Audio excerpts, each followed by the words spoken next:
Hi, have you ever wondered about how amazing the responses are to your questions that you ask ChatGPT or Google Gemini? Have you ever wondered how these tools work? Well, you came to the right place. In this video, I will provide a walkthrough of the high-level process involved in providing these responses. I will focus only at the heart of these tools. There are clearly other components involved in making these tools work in this magnificent way. But I would like to focus on the most important part of these tools. So you start with a question. In this case, I provide a simple phrase to the tool. What does this tool do in this case, whether it's ChatGPT or Google Gemini or Anthropic, Claude?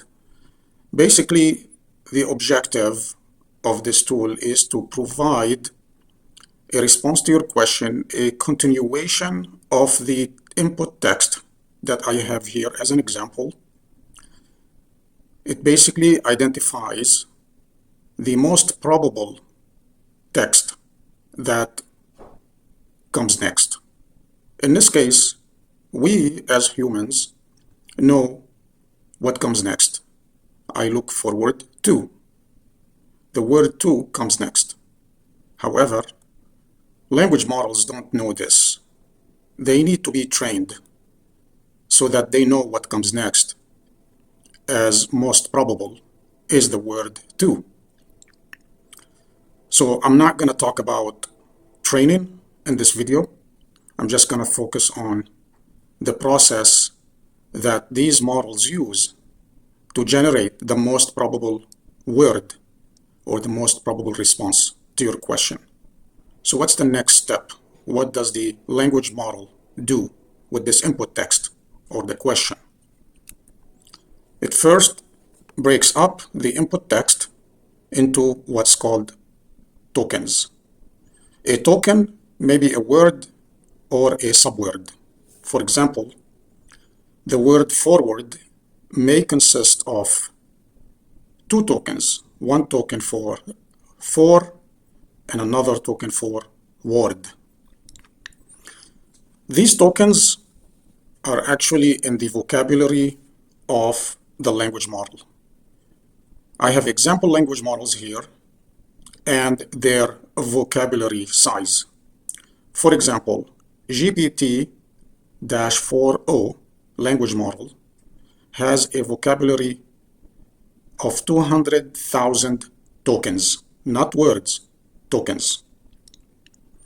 So it basically uses its vocabulary to break up the input text into tokens. What does it do next? Each token in this vocabulary is associated with a number. It's an integer number. So 0, 1, 2, 3, etc. It basically uses the numbers that identify these tokens that it generated from the input text. Just a quick word on the vocabulary. The vocabulary is actually created by the language model during training. That's how it generates these tokens in its vocabulary. For example, a token might be the word I, and a token might be space, look, and then another token might be space, for, and another token might be word. So in a future video, I will show example language models and their vocabulary. So the output from this step, map to indices, is basically a list of integers that represents the input text. So no more text here. It's just a list of integers. What does it do next? So each integer, or let's just say each integer that represents a token, is associated with a list of decimal numbers. The list of decimal numbers captures the meaning of a token. For example, we know what the word I means. We know what the word look means. And if we assume I is a token and space look is another token, each one of these tokens is associated with a list of decimal numbers that capture their meaning. And this list of decimal numbers is actually created, refined during training of the language model. In this step, we take the list of decimal numbers for each token in the input text, and we add it to a list of decimal numbers that represent a position in the input text. For example, in its token position. So for position 0, at the beginning of the text, there is a list of decimal numbers. For position 2 of the next token, which in this case, for example, the word look, has a list of decimal numbers, which is different from the first list. For the next token, which is space 4 in our example, has yet another list of decimal numbers. So what we do is we take the list that represents the token and add it to the list that represents the token position. The output from this is yet a bunch of decimal numbers. It's basically a list of lists. The list of decimal numbers may have different sizes depending on which language model you are using. For example, for GPT-3 language model, the list size is 12,288. So the list has 12,288 decimal numbers. Whether it's token position list of decimal numbers or the token list of decimal numbers, they both must have the same size. So what happens next? We take the output from this addition and we feed it into transformer blocks. There may be multiple transformer blocks, and usually there are tens or hundreds, depending on the language model being used. Each transformer block has a number of steps that encapsulate some logic that operates on these decimal numbers that represent the input text.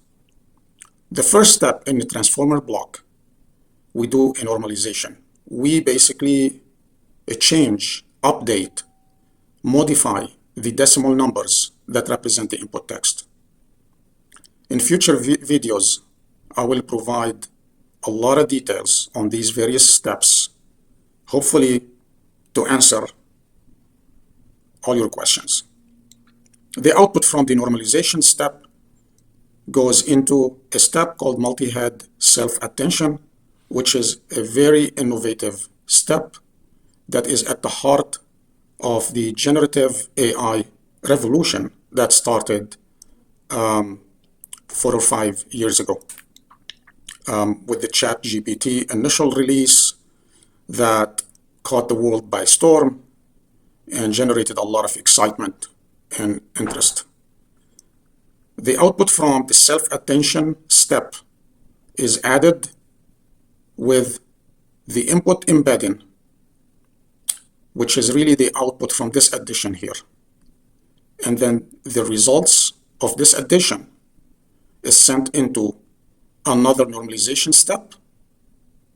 And the output from this normalization step is fed into the feed-forward network or multi-layer perceptron network.